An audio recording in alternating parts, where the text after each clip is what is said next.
بسم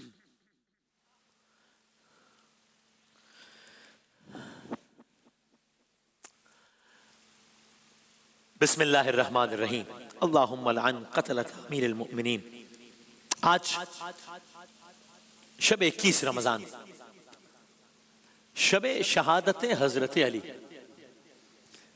بلکہ کم و بیش ناٹ ایگزیکٹلی کم و بیش یہی وہ گھڑیاں ہیں جب وقت شہادت ہوا، کچھ دیر پہلے، کچھ وقت پہلے، کچھ گھنٹوں پہلے۔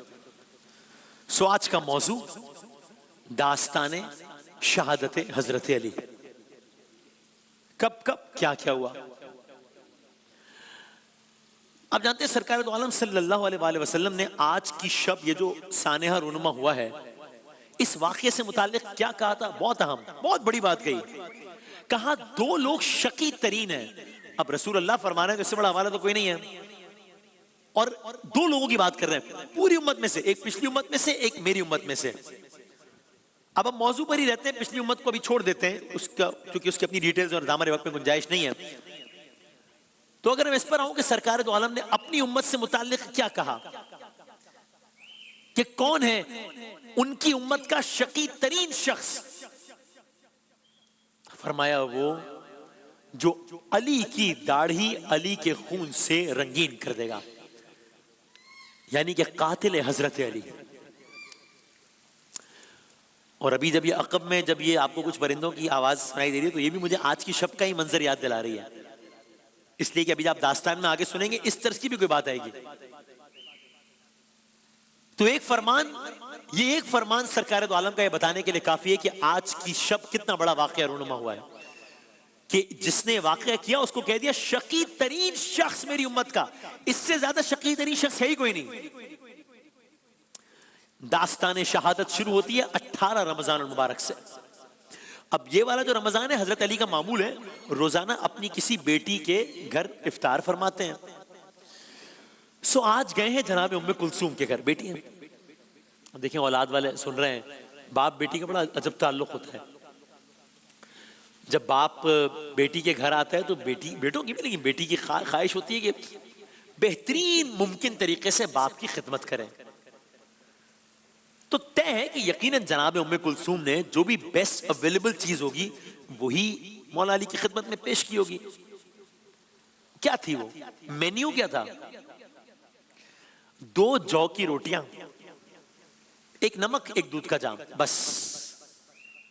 یہ ہے علی یہ مرتضیٰ کی بیٹی ام کلثوم کے گھر کا بہترین کھانا، اتنی سادگی۔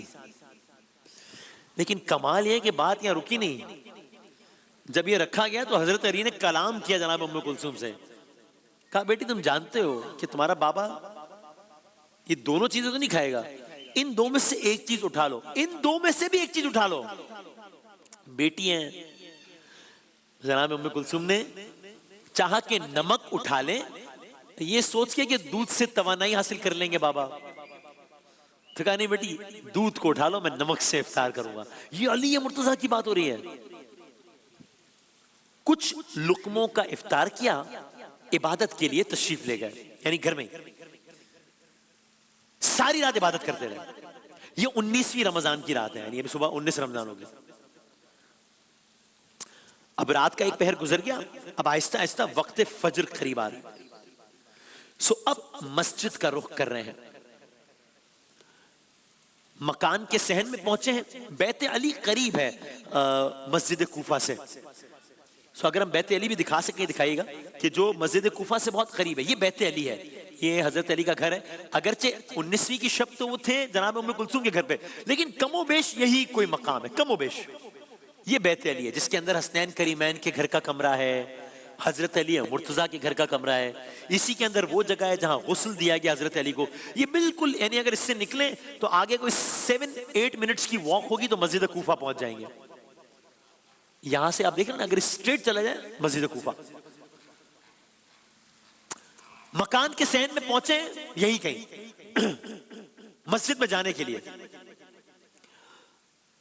اب ایسے عوامل ہو رہے ہیں جیسے ہر شے مولا علی کا راستہ روک رہی ہو، جیسے مرغابیوں نے راستہ روک لیا، حتیٰ کہ دروازے کی کنڈی نے راستہ روک لیا۔ زنجیر و در یہ کہتے تھے مولا نہ جائیے، مرغابیوں کی تھی صدا، آقا نہ جائیے۔ اور فلک کا کیا منظر ہے، کیوں آسمان سرخ ہے، یہ کیسا راز ہے؟ مسجد میں آخری یہ علی کی نماز ہے۔ مشیت خداوندی تھی، علی چلے، جناب ام کلثوم کے گھر سے چلے اور مسجد کوفہ پہنچ گئے۔ مسجد کوفہ کی مناظر دکھائی گا۔ میں نے عرض کیا کہ راستہ کچھ بہت زیادہ نہیں ہے گھر سے مسجد کا۔ آگے بڑھتے ہیں، یہ ہے مسجد کوفہ، یہ مسجد کوفہ کا صحن ہے۔ ظاہر یہ تو آج کل کے زمانے میں بن گئی ہے اتنی اچھے طریقے سے، تو اس وقت ظاہر ہے اس طرح کا عالی شان منظر تو نہیں تھا۔ یہ مسجد کوفہ ہے۔ اب آپ وہ منظر ذہن میں لائیے، شب 19 ہے، حضرت علی یہاں پہنچ گئے مسجد کوفہ میں، ابھی کچھ نمازی سو رہے ہیں، حضرت علی نے ان کو جگایا ہے، ان کو بیدار کیا ہے۔ انہی میں ایک شخص ابن ملزم بھی ہے، اسے بھی آپ نے بیدار کیا ہے۔ یہ کون ہے؟ یہ وہ ہے جو ابھی کچھ دیر میں قتل کرے گا۔ بھئی علی کو اپنے قاتل کا بھی ابھی شہید کرے گا، علی کو اپنے قاتل کا بھی وقت نماز سونا پسند نہیں ہے۔ تو یہ طے ہے کہ علی اپنے چاہنے والے سے بھی توقع کرتے ہوں گے کہ وہ نماز کا پابند ہوگا۔ محب علی بے نمازی نہیں ہو سکتا۔ نمازی اٹھ گئے ہیں، وقت نماز قریب ہے، وقت اذان قریب ہے۔ یہ مسجد کوفہ ہے، یہ 19ویں شب ہے، صدائے اذان بلند ہوتی ہے۔ اکبر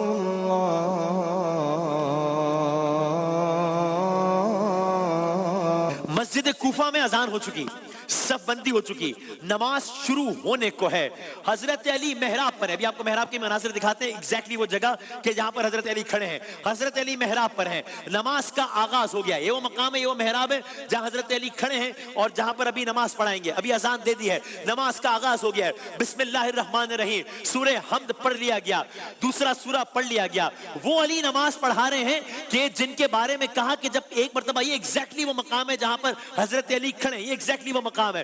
وہ علی نماز پڑھا رہے ہیں اس مقام پہ کہ کہا گیا کہ جب پیر میں ایک مرتبہ تیر چبھ گیا، جسے نکالتے وقت آپ شدید تکلیف کا شکار ہوتے تھے، تو کہا ایسا کرو علی کے پیر سے نماز کے دوران نکال لو یہ تیر۔ علی کو پتہ ہی نہیں چلے گا۔ بھئی کیسے پتہ نہیں چلے گا؟ وہی تیر ہے، وہی علی ہے، کیسے پتہ نہیں چلے گا؟ کہا نہیں پتہ نہیں چلے گا۔ اور ایسا ہی ہوا، دوران نماز ایک مرتبہ، پرانا واقعہ ہے، ایک مرتبہ دوران نماز تیر نکال لیا گیا، علی کو معلوم ہی نہیں ہوا۔ کیوں؟ اس لیے کہ علی حالت نماز میں ہے۔ یہ ہے علی کی نماز، اپنے رب سے اس طرح محو کلام ہے کہ علی کو دنیا کی خبر نہیں ہے۔ بس کل تیر نکالا گیا تھا دوران نماز، آج تلوار چلنی ہے دوران نماز۔ حمد ہو گئی، سورہ حمد ہو گئی، دوسرا سورہ ہو گیا، رکوع میں گئے، سبحان ربی العظیم، سمع اللہ لمن حمدہ، سجدے میں گئے۔ اب علی ذکر کر رہے ہیں، نہیں معلوم وہ بدبخت، وہ شقی کیا سوچ رہا ہے۔ سورہ حمد پڑھ رہے ہیں، پتہ نہیں وہ کیا سوچ رہا ہے۔ دوسرا سورہ پڑھا، پتہ نہیں وہ کیا سوچ رہا ہے۔ سبحان ربی العظیم، نہیں معلوم وہ کیا سوچ رہا ہے۔ سمع اللہ لمن حمدہ، نہیں معلوم وہ کیا سوچ رہا ہے۔ علی سجدے میں گئے۔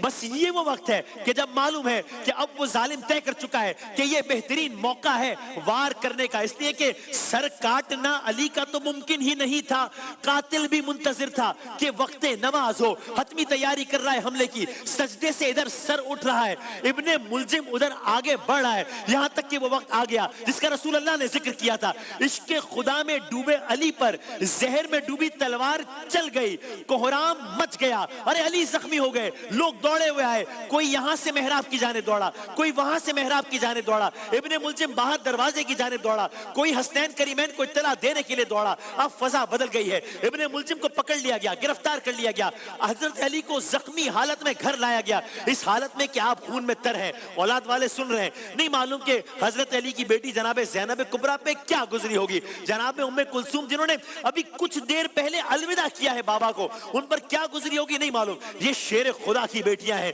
مضطرب ہیں، پریشان ہیں، بابا کو اس عالم میں دیکھ رہی ہیں۔ کچھ دیر بعد حضرت علی نے لوگوں کو رخصت کیا اپنے گھر سے کہ ایسا نہ ہو کہ بیٹیاں رو رہی ہیں، ایسا نہ ہو کہ بیویوں کے رونے کی آوازیں نامحرم سن لیں۔ یہ آج کا کوفہ ہے، یہ آج کا کوفہ ہے، مگر وہ 61 ہجری بعد کربلا کا کوفہ الگ ہوگا۔ آج کے کوفے میں نامحرموں کو جانے کا کہا جا رہا ہے کہ کوئی زینب کی آواز نہ سن لے۔ کل کے کوفے میں انہی جناب زینب کو بے چادر پھرایا جائے گا۔ آج کے کوفے میں قاتل کو شربت پلایا جا رہا ہے، کل کی کربلا میں بچے پیاسے ہوں گے. آج کے کوفے میں علی نے اپنے قاتل کی رسیاں کھلوا دی ہیں. کل کے کوفے میں انہی جناب زینب کی رسی بندھی ہوگی. 20واں روزہ گزر گیا, 21ویں شب آ گئی. آج کا منظر آ گیا. 21ویں کی رات قیامت کی رات تھی. سادات پر بلا کی مصیبت کی رات تھی. محشر کی صبح تھی کہ شہادت کی رات تھی. بیٹوں سے بو تراب کی رخصت کی رات تھی. بس حضرت علی کامیاب ہوئے, جام شہادت نوش کیا. جناب زینب یتیم ہوئی. داستان شہادت حضرت علی.